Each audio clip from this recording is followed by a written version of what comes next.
नमस्कार दोस्तों, स्वागत करती हूँ आप लोगों का इस वीडियो में। दोस्तों, माँ के विषय में लिखी गई कई तरह की कहानियाँ इंटरनेट पर मौजूद हैं और इनमें से ज़्यादातर माँ की इमोशनल कहानियाँ आपकी आंखों में आंसू ले आती होंगी। माँ के विषय में लिखी गई दर्द भरी कहानियाँ बच्चे हो या बूढ़े सभी को रुला जाती हैं, क्योंकि सभी इन कहानियों से कनेक्ट कर पाते हैं। आज की जो कहानी हम आपके साथ साझा कर रहे हैं उसका शीर्षक माँ का बड़ा दिल। एक माँ की इमोशनल कहानी। एक पति पत्नी के जोड़े को 2 बच्चे हुए, दोनों ही बेटे थे। माँ बाप ने इन दोनों ही बच्चों को खूब प्यार से पाला पोसा, पढ़ाया लिखाया, बड़ा किया और इस काबिल बनाया कि यह अच्छी नौकरी कर सके, समाज में अच्छा जीवन व्यतीत कर सके। अपने बच्चों के लिए दिन रात कड़ी मेहनत करके एक बंगले जैसा 2 मंजिला घर बना कर दिया, ताकि दोनों बेटे शादी के बाद भी एक साथ लेकिन अलग अलग कमरों में रह सकें, ताकि आगे चलकर कभी बंटवारे का विचार ना आए और इनमें लड़ाई झगड़े ना हो। दोनों बेटों को अच्छी नौकरियां लग गई, दोनों ही की शादी हो गई। बड़ा बेटा जो घर के पहले माले पर रहता था, उसको एक बच्चा भी हुआ। पोते का मुंह देखकर दादा दादी बहुत खुश हुए। सब ठीक चल रहा था, लेकिन थोड़े ही दिनों बाद बूढ़े पति की मौत हो गई। जब तक पति जिंदा था, दोनों बेटे और बहू माँ का सम्मान किया करते थे। जैसे ही पति मर गया, दोनों बेटे और बहुएं हर दिन माँ की सेवा करना तो दूर, माँ को हर दिन खाना खिलाने के लिए भी राजी न थे। दोनों बेटे और बहुओं ने मीटिंग की और तय किया कि माँ को खाना खिलाने की जिम्मेदारी बांट ली जाए, यानी कि 15 दिन बड़ा बेटा और 15 दिन छोटा बेटा माँ के खाने की जिम्मेदारी लेगा। जिन बेटों को बिना दिन रात देखे भूख न होते हुए भी और मनचाहा खाना हमेशा खिलाने के लिए जो माँ तैयार रहती थी, अब उसी माँ को बेटों के यहाँ पर दिनों के हिसाब से खाना दिया जाता था। माँ का दिल बड़ा था। माँ को इस बात की खुशी थी कि वह जैसे भी हो अपने बेटों के साथ रह रही है और इस खुशी के कारण बेटों के द्वारा दी गई रूखी सूखी भी उसे किसी पकवान से कम न लगती।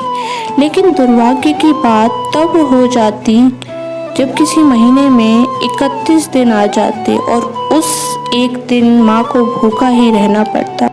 एक बार जब बड़े बेटे के यहाँ 15 दिनों तक खाना खाने की बारी चल रही थी, तब बड़ा बेटा अपनी बीवी और बच्चे के साथ कहीं बाहर किसी फंक्शन में जा रहा था। बड़ी बहू ने माँ से कहा, माँ जी आज खाना नहीं बनाया है, हम बाहर जा रहे हैं, वहीं खाएंगे, आप अपने लिए कुछ पका लेना और खा लेना। बूढ़ी माँ ने कहा, लेकिन बेटा मुझे तो गैस चलाना नहीं आता।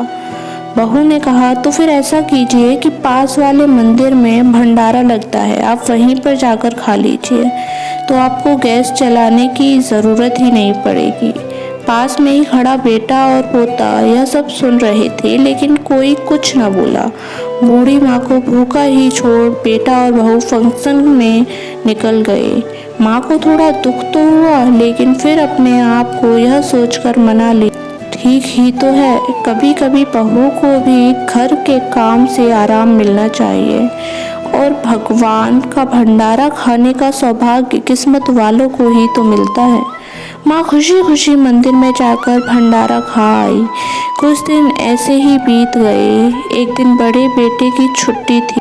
बेटा, बहू और उनका बच्चा अपने घर में साथ में समय बिता रहे थे।